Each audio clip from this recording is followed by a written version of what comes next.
We've got to retreat. So I call this meeting of the Williamsburg-James City County School Board to order, and I just want to welcome everybody to this joint meeting with our City Council and James City County School Board of Supervisors, and also extend a warm welcome to members of our community that have taken time out of their morning to spend their time with us this morning and hear the discussion and the presentation on our fiscal year 23 school division budget. With that, Ms. Aller, would you call the roll? Dr. Beers. Here. Ms. Cook. Here. Ms. Hummel. Here. Mrs. Hunley. Here. Mrs. Ortego. Here. Mrs. Young. Here. Mr. Dow. Here. Thank you.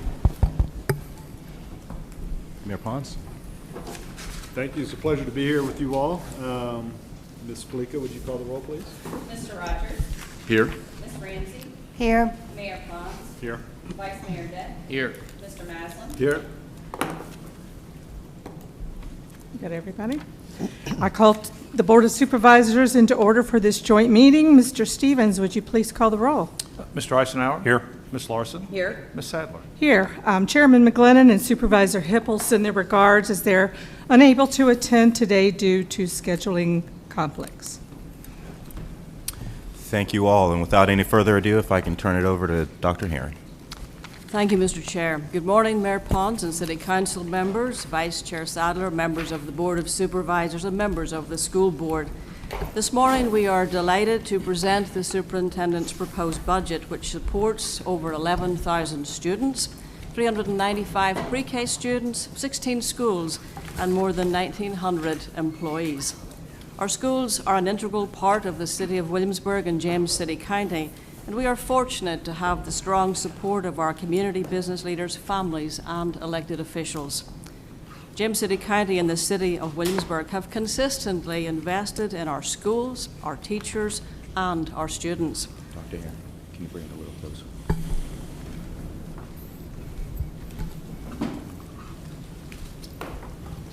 James City County and the City of Williamsburg have consistently invested in our schools, our teachers, and our students. Collectively, they fund over 60% of our budget. WJCC Schools receives about 29% of its funding from the state, plus almost 10% in state sales tax earmarked for education. Federal funding provides less than 0.5% of the WJCC Schools' annual operating revenue. WJCC Schools is a fully accredited school division, and the proposed budget will enable us to build on that strong history of achievement and continue to address the learning loss caused by the pandemic. The fiscal year 23 proposed budget is aligned with the goals of the strategic plan, Elevate Beyond Excellence. Our priorities include meeting the needs of all students, safety and security, employee compensation, and most of all, teaching and learning. The proposed budget reallocates positions to the operating budget previously funded by the American Rescue Plan grant. In support of Goal 1, focused on academic achievement, the budget includes in transitioning 9 teachers to the operating budget to maintain class size at the WJCC teacher-to-student ratios. In support of Goal 4, it moves 4 counselor positions into the operating budget to sustain the 250 students to 1 counselor ratio recommended by the American School Counselor Association. Continuing to invest in educational equity in support of Goal 2, it includes 6 special education teachers and 7 special education teacher aides to comply with staffing ratios. Our greatest resource in WJCC schools is our people. Our teachers and administrators and staff have given all they have to sustain in-person learning this year. Retaining our excellent, dedicated employees and attracting new employees is a primary focus of this year's budget. Teachers, administrators, support employees all contribute to the positive environment that makes it possible for every student to learn. Therefore, in alignment with Strategic Goal 5, this budget includes an investment of over $7 million in our valued employees to move us closer to the regional market average in salaries. Quality teachers are an incredibly short supply, as are bus drivers, custodial staff, and support staff. Many have retired or resigned due to the pandemic. If we are to attract and retain the best employees, we must compensate our employees competitively. In teacher compensation, WJCC teachers with a master's degree with 5 to 15 years of experience are currently 6th or last in compensation in the region, with salaries at 5 to 7% below the average. We've made some ground in entry-level teacher salaries, but many new teachers come to us with 10 to 15 years of experience. Just this month, we have 59 vacant positions across the organization, 17 instructional positions, 8 of those are teachers, 16 positions in transportation, bus drivers and bus aides, 10 custodial positions, several specialized services positions such as speech-language pathologists, and other support positions posted and currently unfilled. We simply must invest in retaining and attracting new talent to WJCC schools. The budget also sustains our investment in quality health insurance. Currently, 27% of the operating budget is allocated to employee benefits, and more than 18 million of that directly supports health insurance. For each full-time employee who elects family coverage, WJCC contributes over $18,000 per year. Health insurance rates have risen 5% over last year, and the majority of this increase will be passed to employees. Our employees select insurance based on their families' needs, and more than 30% do not elect health insurance through the school division. A salary increase, on the other hand, impacts 100% of our staff and has residual benefits on retirement for years to come. Therefore, our emphasis is on salary first. This budget proposal is informed by data. For example, we will highlight comparative data on teacher compensation, staffing ratios, and new positions this morning. Ladies and gentlemen, this is a budget of need. We know that with full funding, we will be able to meet the essential needs of our students and appropriately compensate our incredibly talented employees. Ms. Ewing, Chief Financial Officer, will now join me in presenting the Superintendent's proposed budget this morning. If possible, I would like you to hold all questions until the end of the presentation so that we may lay out the plan in its entirety. Ms. Ewing, thank you. Thank you, Dr. Herron. Good morning, everyone.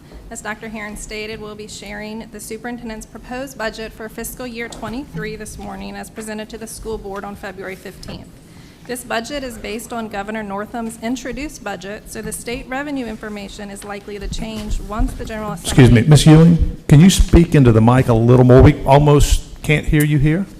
I'm not sure I can get much closer. Is this any better? That's much better. Much better? Okay. You could, yeah, it can pull towards you, but having the mic really close to your mouth will help us a lot in hearing. Okay. This budget is based on Governor Northam's introduced budget, so the state revenue information is likely to change once the General Assembly adopts a final budget.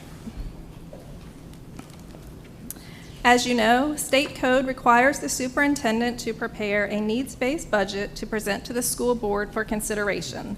This is a data-driven estimate of what is required to provide the highest quality education possible to the children of our community. Considerable work has gone into developing the superintendent's proposed budget, with the process beginning in October until the presentation of the superintendent's proposed budget in February. The fiscal year 23 plan is a balance of meeting established school board priorities related to the strategic plan, Elevate Beyond Excellence, a review of available revenue, and meeting increased student and division needs for the upcoming fiscal year. As you might imagine, the ongoing pandemic is resulting in increased student needs in many areas. Our staff continues to go above and beyond to serve students in both the virtual and in-person learning environments. We are thankful for both the leadership and financial support you have provided to our community and schools during the pandemic, and we look forward to our continued partnership throughout the budget development process. The Local Composite Index, or LCI, is the state's measurement of each locality's ability to pay for public education. The formula takes into consideration the changes in property values and taxes, the local income and retail sales and compares it to that for the entire state. Each locality's index is adjusted to maintain an overall statewide local share of 45% and an overall state share of 55%. Much of our funding is derived from a per pupil cost multiplied by 1 minus the composite index. So the lower the composite index results in more state funding, while a higher composite index would result in less state funding. The LCI is supposed to be an indicator of the wealth of the locality. If it goes up, the locality is deemed to have increased wealth and will be able to provide additional funding to support its programs. The LCI is updated at the start of each biennium. Since our school division serves 2 localities, we have 2 LCIs, both of which have decreased for the new biennium. The City of Williamsburg's will change from 0.7459 to 0.7217, and James City County's is decreasing from 0.5553 to 0.5331 for the 2022-2024 biennium. As you can see on this slide, Williamsburg and James City County have the highest LCI of any locality in our region. Unfortunately, that means fewer state dollars for our schools and an increased dependence on our local funding partners. Understanding that, school administration and the school board work diligently to review data, trends, and essential increases to develop a responsible, needs-based budget. Enrollment is a key component of the budget development process. Enrollment estimates drive our estimated revenue and our staffing model. This view provides a historical perspective with regard to enrollment within the division as of September 30th each year. Enrollment fluctuates daily, but September 30th is a benchmarking assessment for funding at the state level. As we plan for fiscal year 23, we believe the most conservative approach for budgeting is to base next year's enrollment on the students that we currently have instead of utilizing the Future Think enrollment projections. Our current year September 30th enrollment was 11,018, which ended up being slightly higher than Future Think's high projection for this year. The superintendent's proposed budget is based on enrollment of 11,018. And although actual enrollment is down as compared to before the start of the pandemic, we need to remember that individual student needs are increasing. And I'd just like also to mention that these numbers do not include the preschool students, which are about 395 each year. Currently, our state revenue is based on the governor's introduced budget and is estimated to go up by approximately $8 million. Some of the changes reflected in the governor's introduced budget include the following. The most recent estimates of sales tax revenue dedicated to public education. These estimates include both the 1% and the 1/8% portion that are appropriated for distribution to school divisions based on school age population. It is projected that we will see an increase of $1.9 million in fiscal year 23 related to sales tax. Technical rebenchmarking updates to the Standards of Quality, or SOQ, incentive, categorical, and lottery-funded accounts for salary, prevailing support costs, inflation, enrollment projections, and other technical updates, as well as various proposed policy changes. The rebenchmark budget represents the state cost of continuing direct aid programs into the next biennium with updates to the input data like average salary used in the funding formulas that determine the cost of the programs. Since 90% of state direct aid funding is for SOQ programs, SOQ funding is most impacted by the rebenchmarking process. As you can see from this table, our estimated increase in SOQ funding is approximately $3.7 million. Incentive programs will see an increase of approximately $1.5 million. This is primarily due to the grocery tax and rebenchmarking hold harmless, as well as increased funding for students educationally at risk. The governor's budget also provides funding for a 5% compensation supplement effective on July 1st, 2022, and another 5% compensation supplement effective on July 1st, 2023. Projected lottery amounts are being used to fund the state's share of various programs, such as the Infrastructure and Operations Per Pupil Fund, Early Reading Intervention, K-3 Primary Class Size Reduction, and SOL Algebra Readiness. We are estimating an increase of approximately $790,000 in this area as compared to our adopted fiscal year 22 budget. This is primarily related to an increase in funds to expand the early reading initiative to 4th and 5th grades, as well as the increased funding for students educationally at risk, which is partially funded from lottery funds. One item that is included in Governor Northam's budget but not reflected here is state funding for school construction grants in fiscal year 2023, as these funds will be accounted for in our capital projects fund. Our estimated allocation for these grants is $4.6 million. In addition to enrollment data, we used the division's strategic plan to guide the development of the budget to ensure that goal areas are supported. As we go through the presentation and review expenditure increases, those that are considered mandatory, which is a statutory or contractually obligated expenditure, are notated with an asterisk. All other expenditures are deemed essential in order to continue to deliver high-quality instruction and to sustain division operations. Here you will see the proposed expenditures related to Goal 1, academic achievement, college and career readiness of the strategic plan. This includes resources to support classroom learning, our annual computer refresh, and our commitment to the New Horizons program, as well as 9 elementary teachers in order to maintain our adopted class size ratios. Mr. Walker and Dr. Worley will now join us to share information related to the building leadership personnel requests under this goal.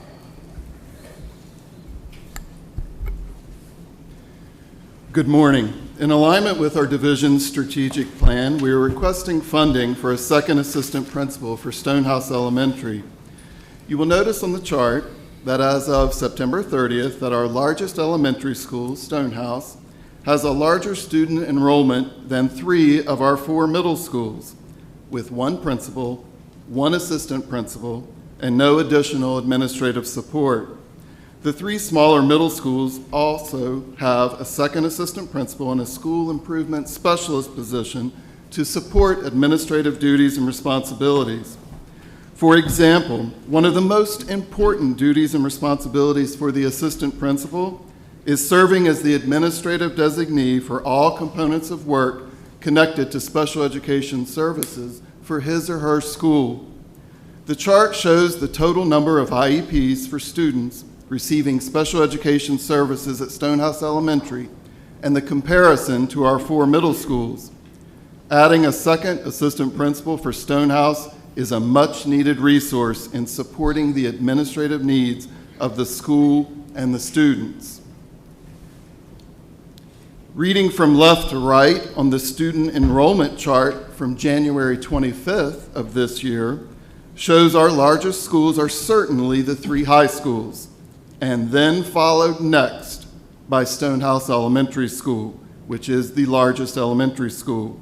As of January 25th, Stonehouse's student enrollment has continued increasing throughout the school year and now has a larger student enrollment than all 4 middle schools.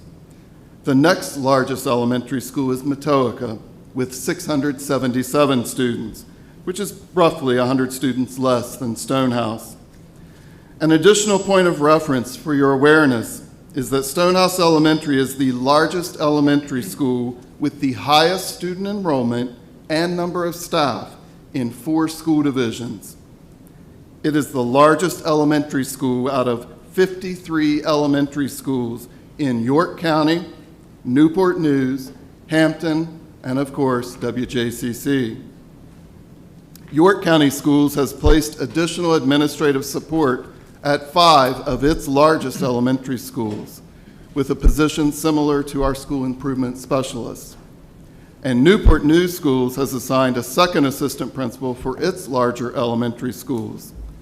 In closing, Stonehouse Elementary needs a second assistant principal to help provide the best possible leadership, support, supervision, and more to its students, staff, and families. Next, Dr. Worley will now share information related to high school assistant principals. Thank you.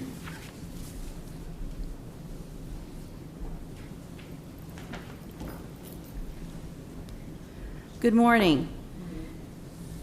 The addition of assistant principals at our high schools supports Goal 1 and Goal 5 of our strategic plan.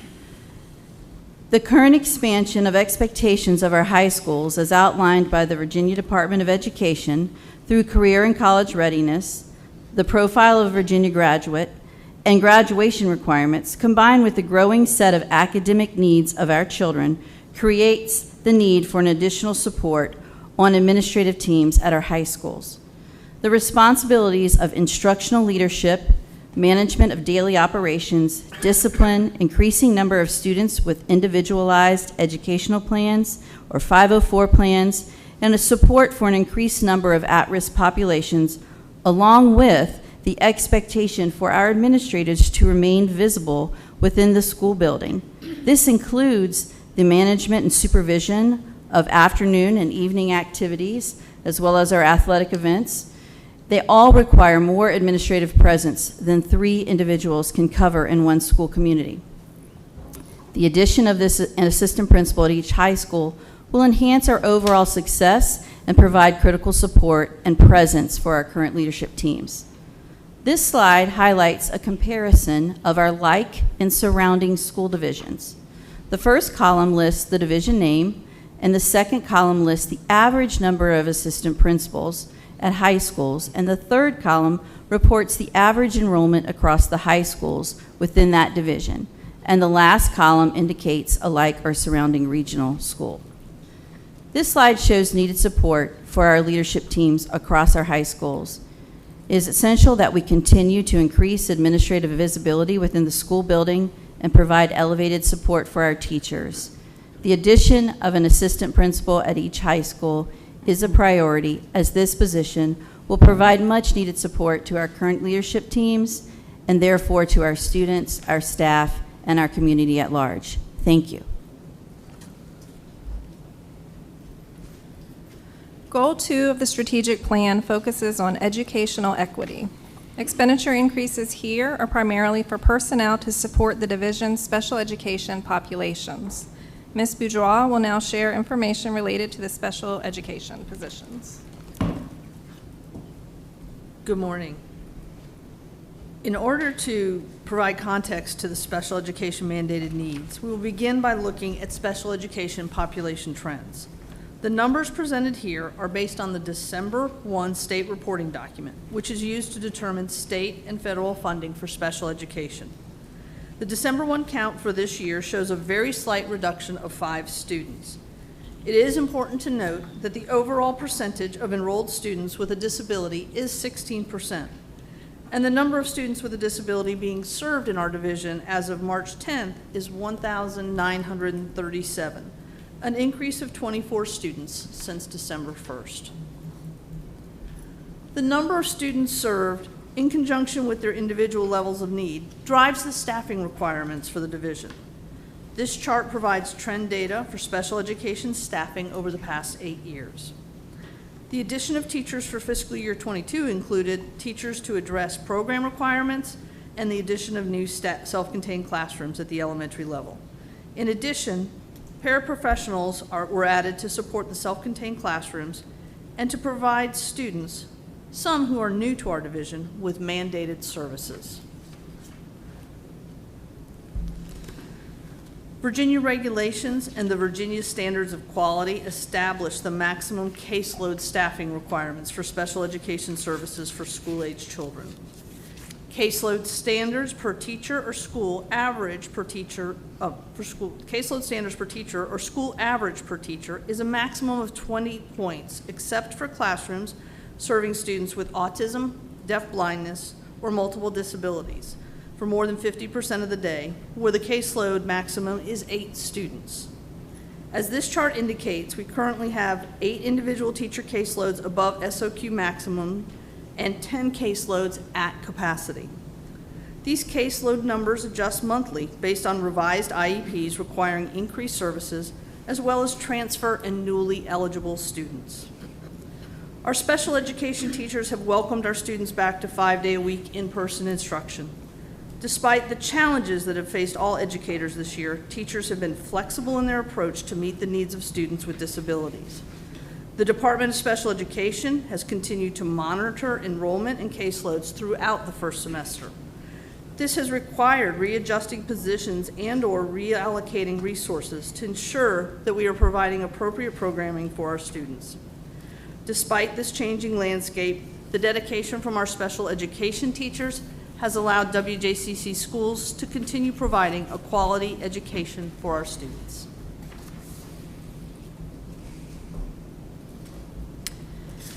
The safety and security of students and staff remain a priority, as seen in Goal 4. The budget proposal includes transitioning 4 school counselors from the ESSER grant funds to the operating budget in order to maintain our staffing ratio of 250 to 1, which is the recommended staffing ratio of the National Association of School Counseling. Also under this goal, we've included 2 psychologist interns in order to build our staffing in this specialized area. This is a paid, full-time, year-long internship under the supervision of our lead school psychologist. Under their guidance, the interns are able to complete evaluations, participate in eligibility meetings, and work directly with students.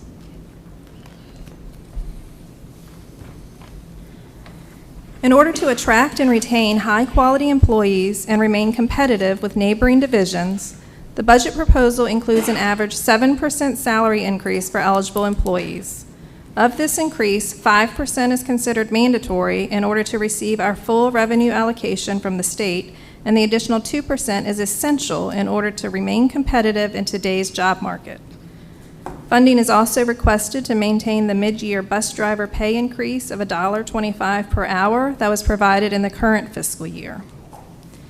It is also recommended that stipends be adjusted by an average 5% in order to attract staff to take on these additional duties.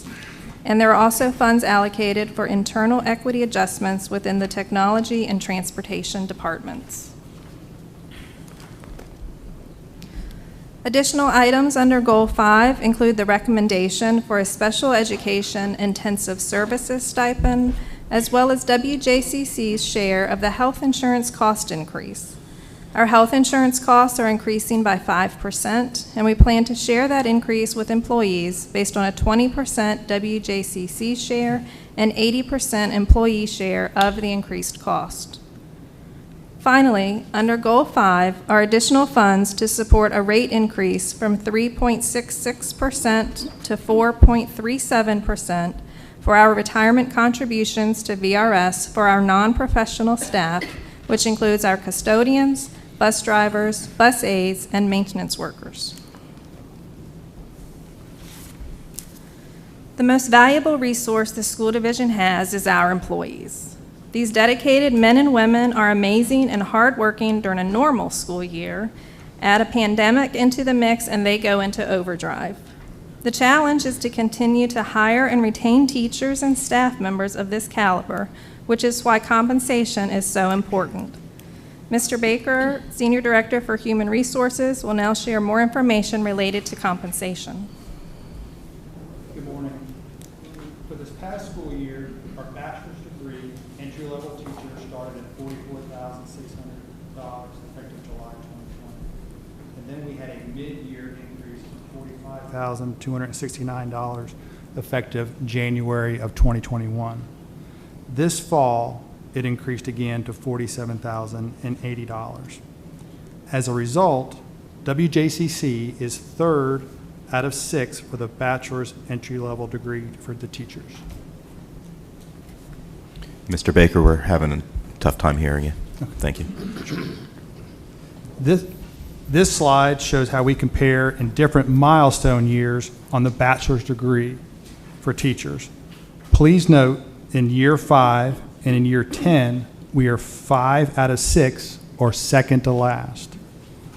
And in year 15 and year 20, we are 6th and last. For the master's entry level, we now rank 4th out of 6. This ranking is significant because the majority of the teachers we hire have at least a master's.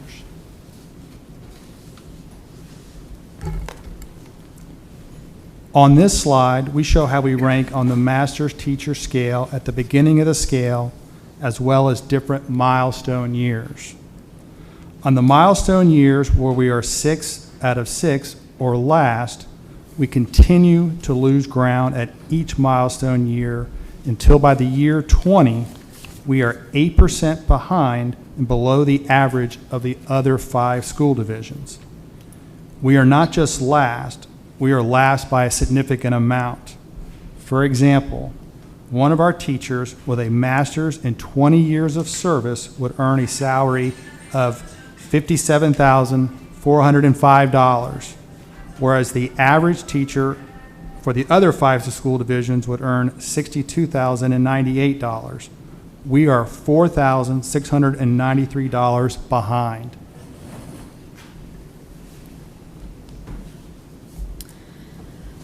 Moving on to budgetary expenditures related to Goal 6, organizational efficiency and effectiveness, you will see funding to support increases in costs for technology software programs and other contractual increases to maintain the security of our network. Funds are also included to address anticipated increases in our workers' comp and general liability insurances, as well as an FTE for a data analyst research coordinator. This position will collaborate with WJCC departments to analyze and develop data that assists in program evaluation, identifying economies and efficiencies, and enhanced program accountability. Specific increases related to operations and transportation under Goal 6 include anticipated increases in the cost of school buses, contractual increases, our increased storage space, as well as an FTE for an HVAC controls specialist.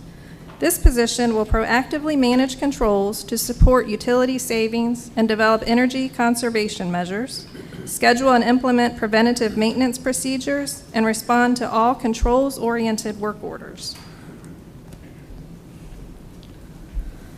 Also related to Goal 6, organizational efficiency, we have estimated savings of just under $1.3 million as represented on this slide. The majority of this is related to one-time costs budgeted in fiscal year 22 for trailer costs and increased unemployment costs that will not continue into next fiscal year. This graphic outlines that our focus is right where it should be, instruction. It represents our expenditures by functional area, and instruction makes up 74% of our total budget. In summary, our state revenue increase based on the governor's budget is approximately $8 million. The expenditure increases after factoring in attrition and other savings amount to approximately $9.6 million, which results in a funding request to the localities of approximately $1.6 million, which is a net increase of 1.7% over the current fiscal year. As a point of reference, this chart represents our local revenue for the past 10 years. Years with an asterisk indicate the first year of a biennium. Fiscal year 19 has a higher increase, as that is the year that James Blair opened, so we have not factored that year into the average increase information that is presented. On average, the percentage increase over these years, not including fiscal year 19, is 2.5%. And the average percentage increase in the first year of a biennium, not including fiscal year 19, is 2.8%. This concludes our formal presentation of the superintendent's proposed budget. We'd be happy to answer any questions that you may have. Thank you, Ms. Ewing. And before we do that, Dr. Herron, did you have any follow-on comments? Not at this time, sir. Thank you, ma'am. Yeah, if there are any questions or comments from the bodies? Ms. Ramsey? So I just have a couple questions related to the growth at Stonehouse. When was that elementary school built? Does anyone know? Mr. Snipes probably has that information. Mr. Snipes back there? The question is, when was Stonehouse built?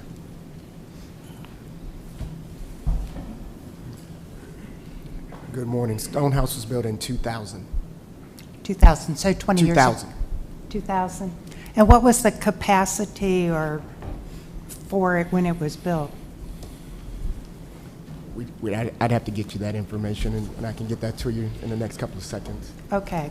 Marcellus, you'll have to speak up, please. I said I can get her that information. I can get it to her before in the next couple of minutes.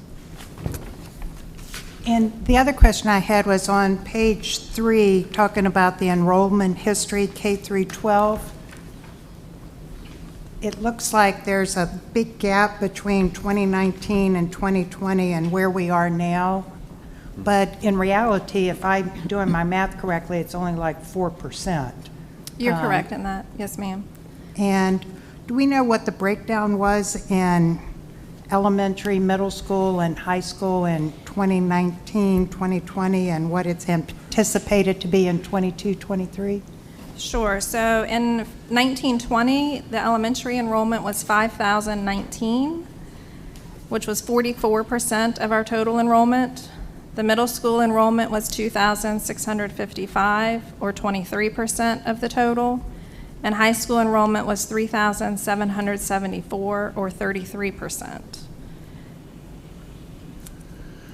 And do you just want the current year breakdown? Yeah, and sort of what the projection is for this next year. So the budget proposal is based on our current enrollment. So current year enrollment, the elementary enrollment is 4,725, which was 41% of the total. Middle school was 2,585, which is 23% of the total. And high school was 3,708, which is 32% of the total, which was the September 30th enrollment.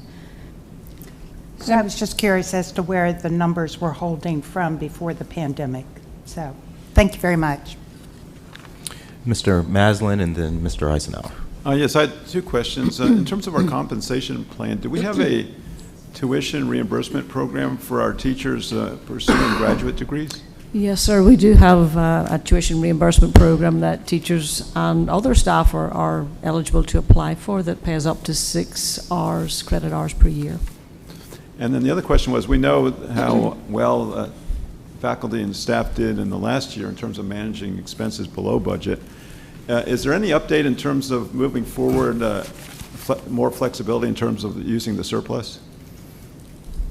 I believe that's a decision for the bodies and not for the superintendent. Well, were some state initiatives going forward that would give more flexibility? There's no flexibility with our use of funds because all funds go back to the county and city at the end of the year. Am I understanding your question? Okay. Drew, anything, any new changes there? I'm not sure I understand the question, Mr. Maslin. Well, didn't the state sort of mandate what happens with surplus dollars at the end of the school year? I don't think I'm aware of a state mandate. We have a process that we use for handling the surplus at the end of the year with the school system that usually results in them coming back to the City Council and the Board of Supervisors with a spending plan, a year-end spending plan. Over the last few years, we've been talking about how to change that process so that it's better built into the budget overall, but it doesn't involve a state mandate. Okay, thank you. Mr. Eisenhower?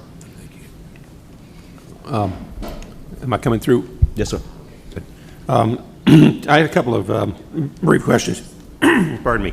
First one was, do you have any idea or ballpark estimate of what your FY22 current fiscal year surplus might be? We don't have an exact number, but I think there will be a fairly significant surplus because of unfilled positions mainly. Okay, all right. And then two other real quick ones. I heard mention of $4.6 million in state funding for school construction. Was that a grant? And was that, first I've heard of the state being willing to put anything forward, and can you enlighten us a little bit more about that? Yeah, Ms. Ewing may have more information about that. I do know going through the General Assembly there is potentially some money for construction, and if we're eligible for that, we certainly will apply. Ms. Ewing, do you have any more information on the construction fund? I don't have specific information on how those funds would work. It was just part of our revenue allocation under the governor's proposed budget. And our allocation was $4.6 million, and it was to be specific for school construction projects. Okay. And then my last one before we pass it on to somebody else's. question, you mentioned 59 vacancies that you currently have, of which 17 are teachers, and then you listed some of the other. Just out of curiosity, this budget adds some new full-time equivalents or FTEs, I guess, across, and we've heard about some of them being assistant principals and some of them being in special education, counselors, things like that. How many FTEs across the budget are being added? And I would gather that none of those are teachers, because we actually have unfilled slots for teachers right now. Is that correct? We have unfilled slots, but in fact there are just 8 teacher openings, but those are being filled, and those are classrooms of students that are being covered by long-term subs at this moment in time. So those are still classrooms that are needed. The additional positions, Ms. Ewan can give a total number, but there are... That's all I mentioned, just total number. Yeah, there are 8 teachers, 4 counselors, and the 3 administrative staff are currently, in this year, being paid for by ESSER funds, and we're moving any positions slowly into the operating budget over the next several years. And the 8 positions in teachers were added for the class ratio, teacher to student ratio. Ms. Ewan, do you have a total number? Yes, the total increase in FTEs is 31.19, and of that total, 21 FTEs are transitioning from the ESSER grant funds into the operating fund. Okay, thank you. Ms. Larson? Hi, thank you. And I'm also looking for head nods, or thank you, sir. I have a few questions. Is it better just to ask each one by one and then? Yes, please. Okay. You made the comment that we've had, you've lost personnel due to the pandemic. I wondered if you had a number on that, and what was the feedback? What was the particular issue about was it the increased workload? Was it the worry over getting sick? What was the... We've lost several staff over the course of this year. Mr. Baker may have more definite numbers. We certainly have had one who resigned due to the mask mandate disappearing, but others have expressed just the desire that they didn't want to spend another year in the pandemic, basically. Mr. Baker, do you have any specific numbers?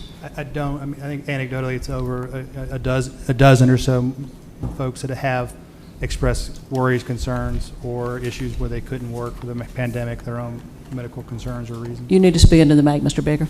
Yes, ma'am. So we had, I think, over several dozen folks over the last 2 years who have resigned or retired because of issues regarding the pandemic. If I could follow up as well, Ms. Larson, we've just literally given our intent to return form out that I know you're familiar with as a former school board chair.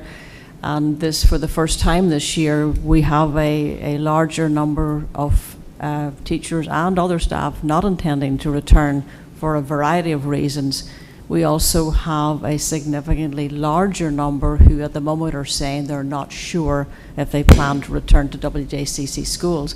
And I believe from WJCA, our teacher organization, part of that from what they told me just yesterday is they're waiting to see how competitive other salaries are in other divisions. So my concern is we're going to lose a lot of qualified and excellent teachers and other staff. Okay, thank you. So the Stonehouse AP was discussed, and then additional high school. You've brought in an additional AP now at Stonehouse, right? We've used ESSER funds to put an extra assistant principal in each high school, starting in January, February, and we also put one in Stonehouse at that time. So are you seeing the results that you want to see with the information that you gave us because you've added the personnel? Yeah, I think it's made an incredible difference in managing special education IEPs. It's distributed the load. We've seen the stress level go down in those currently in administration in those schools. My biggest concern with the students coming back very different to what they left us 2 years ago, with that pressure and trying to react to mental health and discipline issues and things like that without those extra staff, we probably would have lost APs and principals this year. Okay. And then finally, I wanted to go back to what Mrs. Ewing said about the 5% that you're supposed to get July 1, I believe, and then this year and then next year. And is that 5%, that's not, what are you getting from the state? Is that a 5% from the state? Yes, the governor's proposed budget includes a 5% salary supplement. And is that for everyone on your payroll, or is that only for your SOQ positions? That is always SOQ positions, and it's 5% each year of the biennium. We don't know what the final number will be because there is a difference between the Senate and the House in terms of their budget, and I know that's been worked out at this moment in time, so we don't have a final number. But in the governor's proposed budget, it's 5% per year for SOQ positions, which it always is. So how many positions above SOQ do you have? That I'm not sure we have an exact number today. Ms. Ewing, any thoughts? I don't have that information today. If somebody could just send that to me at some point. Well, we can absolutely get it for you. Thank you. Thank you, Ms. Larson. Mr. Rogers. Thank you, Mr. Dell, and thank you for the presentation, Ms. Ewing and Dr. Herron. I have a question on enrollments, since they would be important in the calculations of contributions from the city and from James City County. It looks like over the course of the pandemic, around 400, maybe around 450 students were lost, and we made up 11,018 as total enrollment in the population from last year. I think it was mentioned that that was slightly higher than a consultant company had predicted, yet it was still in 2023 predicted to be the same number of enrollments. And so I was curious why that is not changing from this year to next year, given that probably has some portions of funding around transportation needs, teacher-to-student ratio needs. Yeah, basically, we decided to take a conservative approach like we did last year and budget on actual students that we have right now because of the unpredictable coming back of students. We got many more than we thought. Last year, already we are over 30 students above that number, but we wanted to go into the budget conservatively because the numbers have varied above that number over the course of this year. They have gone up and down. So it's a very conservative approach. My second question was the LCI calculated as a share of our contributions versus the state contributions. Both James City County and Williamsburg were reduced by about 0.02. Was that across the board? Was that because of COVID? Is there a reason that it was seen from a state level that we were able to contribute less and therefore that they need to expend more? I'm going to pass the LCI question to our financial expert, Ms. Ewing. Yeah, that's a complicated state formula, so lots of different variables go into it. So I'm not sure I can give you one specific reason as to why. I did look at some other localities, and several localities have gone down about the same overall when I looked at them. Just a curiosity there. I mean, better that the state contributes more, so not complaining, but curious as to how that was calculated. And my third and final question, the 5% pay increase that was mentioned hitting this year with another subsequently next year, I imagine that's across the board for all school districts in the state. In other words, we would still need to be competitive on top of that provided pay increase? Yes, sir, that's correct. Thank you. Those are all. Thank you, Mr. Rogers. Ms. Sadler. Hi, yes, good morning. A couple of questions regarding ARPA funding. And forgive me if I've missed this, but do you have an exact amount of, I know there's lots of different pools of it coming in. Do you have an exact amount of how much you're receiving for ARPA funding? And it's my understanding, and forgive me if I've missed this, but with some of your hired personnel, will that ARPA funding be used for hiring personnel? And are they hired on a contingency that it's temporary, since it's kind of, if you will, grant funding? What's your plan for the folks that, if they are hired on a temporary basis? Is that an understanding? Are you expecting them to come back as regularly paid staff? How's that going to work? So as we received the ARA funds, or the ARPA funds, we actually created a plan to begin with some positions using grant funds first, and then would transition them over the 3 years into the operating budget. So for example, the extra assistant principals for 4 of our counselors and 8 teachers, we paid for with federal funds, grant funds this year, and they are transitioned into next year's budget. And then there are other positions we'll transition in next year. So we have used the funds, but we also have a plan to move them off grant funding. Every single person who was hired in a grant-funded position was made aware of that at the front end. All right, thank you. And then I guess this is more of a project question. With your ARPA funding, will you be using any of that? And again, this is maybe more on the CIP level, but are you going to be using any of that for any current or upcoming projects?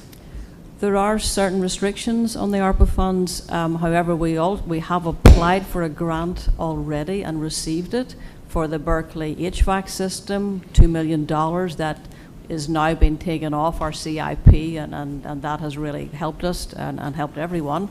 Ms. Ewan, if you could perhaps speak to the use of funds for construction projects and some of the limitations in terms of time and how that money can be used. Sure. To use the ARPA funds for construction, there are additional approvals that are necessary, and also the funds end in September of 2024. So there's a time constraint because the full project would have to be paid. We couldn't pay a portion of a project out of the ARPA funds and pay the rest out of other funding. Thank you. Thank you, Ms. Sadler. I'm looking for other comments or questions for our CFO or our superintendent.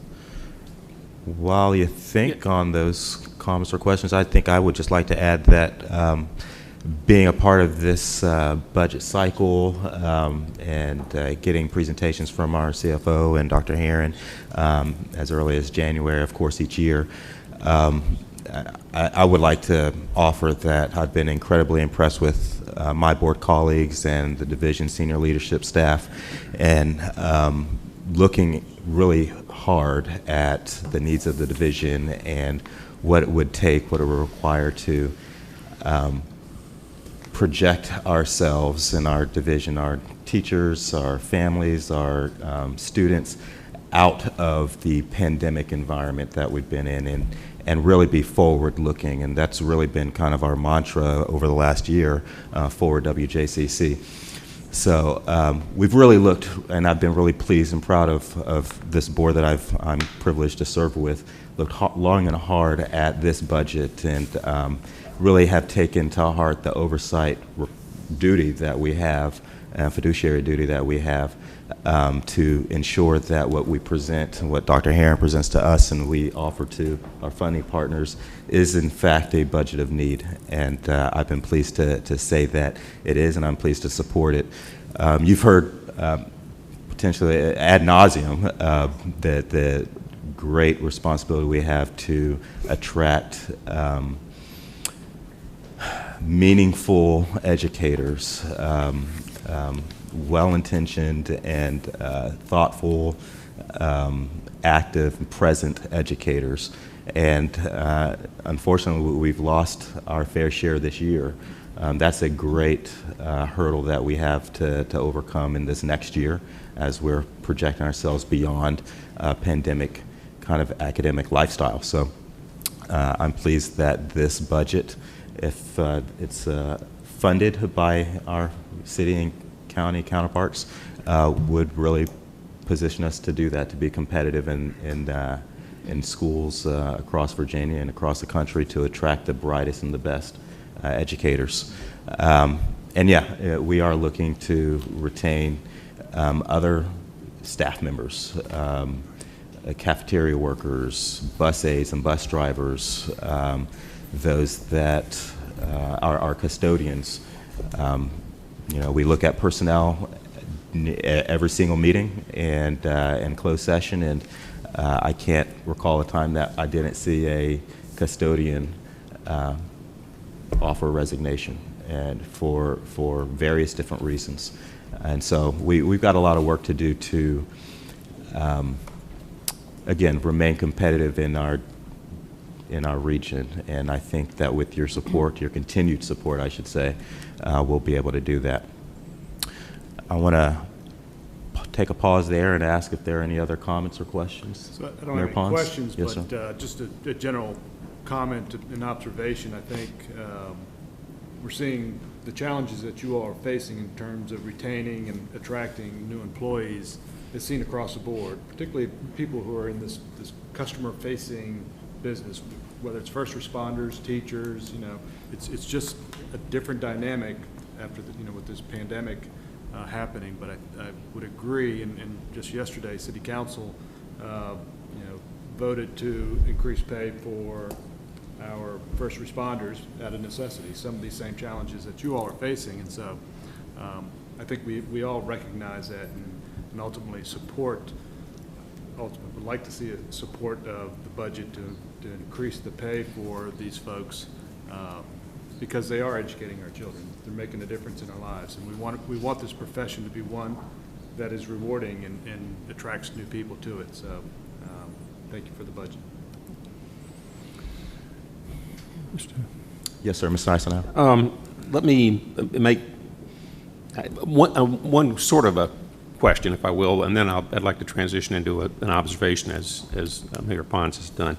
And it had to do with your the increased cost of medical. And this was a question I have been discussing with the county administrator for our people as well, because typically the employer picks up about 75 to 80% of the normal medical plan, and the employee picks up the rest. And when an increase comes along, if that gets reversed a little bit, where the bulk of that increase is now falling upon the individual as opposed to the organization, that can have a pretty detrimental effect. And as being the father of a school teacher, I can tell you that many times she comes home and she tells me, "Yeah, it was nice, I got a pay raise." Bad news is that it was all eaten up because I had to pay more for my medical. So the net result was she got 0 pay raise. And I've heard that from other folks as well. That's something you guys have wrestled with, I guess, and that's sort of what you've come down with. I would offer you might want to think about that.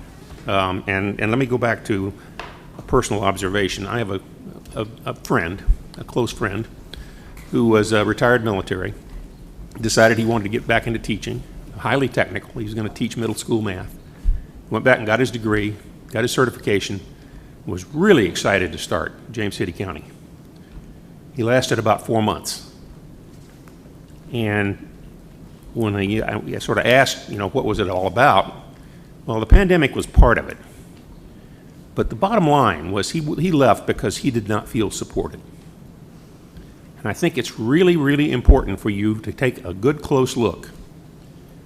You say that people are our most important asset. They really are. Sometimes it's not just what you pay them.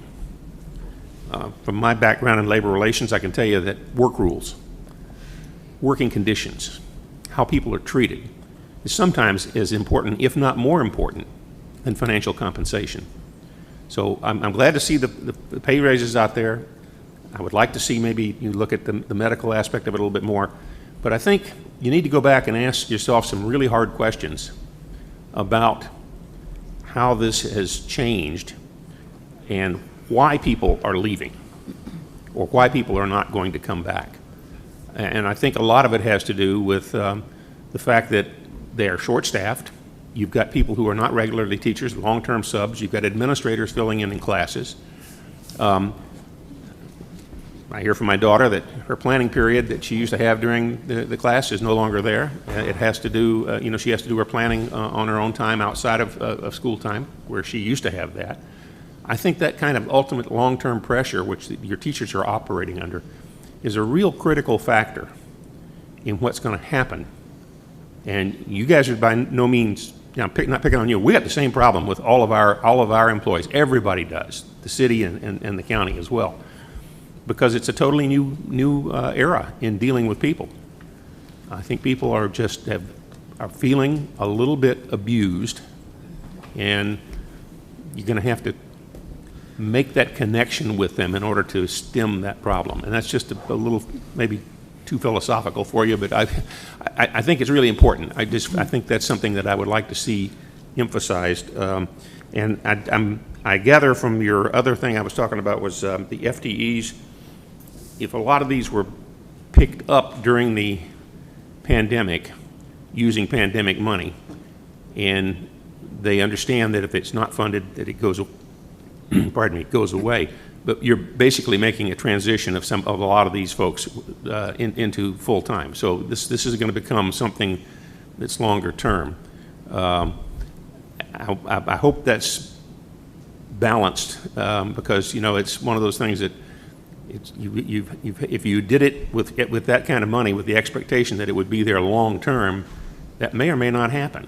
And so that's what I think you have to wrestle with some of the when some of that money goes away. So those are my observations. Thank you. Thank you, Mr. Arsenault. Okay. Yeah, Ms. Hunley. I just have two comments. Good morning, everyone. I don't want to steal Mr. Snipes' thunder, but being that I retired from Stonehouse, and these aren't the right figures, but I remember when I helped open Stonehouse, there were 4 teachers per team, and Bright Beginnings had their wing as well. So I'm thinking we had about the capacity was either 500 to 600 students, and then I remember when my son entered school, he was in Bright Beginnings, and at that time in 2007, we had 7 to 9 learning cottages, because I remember he was in a learning cottage and all of Bright Beginnings was there. And then they built wings on, so that went from our capacity to about 800 or 900. I'm not sure, I think the wings came on in 2010, somewhere in there, and we just continued to grow. So that's just, those aren't the exact, but those are the numbers. And also, it's just speaking with some of my former colleagues that have left the division, or other divisions are stealing our teachers. They know they're awesome. They're offering them signing bonuses. And a couple of my colleagues that already live in Newport News, the cost of living, they're like, why not? And if they're at a Title I school, they're not paying out-of-pocket expenses for things they need for their classroom. So, for example, just a real-life experience, I helped one of my colleagues move to a Newport News school, and she had got a bunch of my stuff when I retired, and she said, do you have anyone else to give this to? Because when I went into her classroom to help her set up, she just had stuff like they get grants and funds, and she had all this stuff. She says, I have more stuff than I know what to do with. Can you please take all this back and give it to someone that needs it? So, and she was offered a $2,000 signing bonus to go to Newport News. And their compensation packet for health insurance is about the same. And she has a commute, and it's just lucky she's established here and she already has a house. But most teachers, new teachers that come, say the cost of living for Williamsburg is very high. And so they tend to go to Newport News, Hampton, York County. So that's one thing, definitely. And I appreciate everything that you said, because spot on. So, but those are the only comments I have. Thank you. Thank you, Ms. Hunley. All right, looking around the room one more time.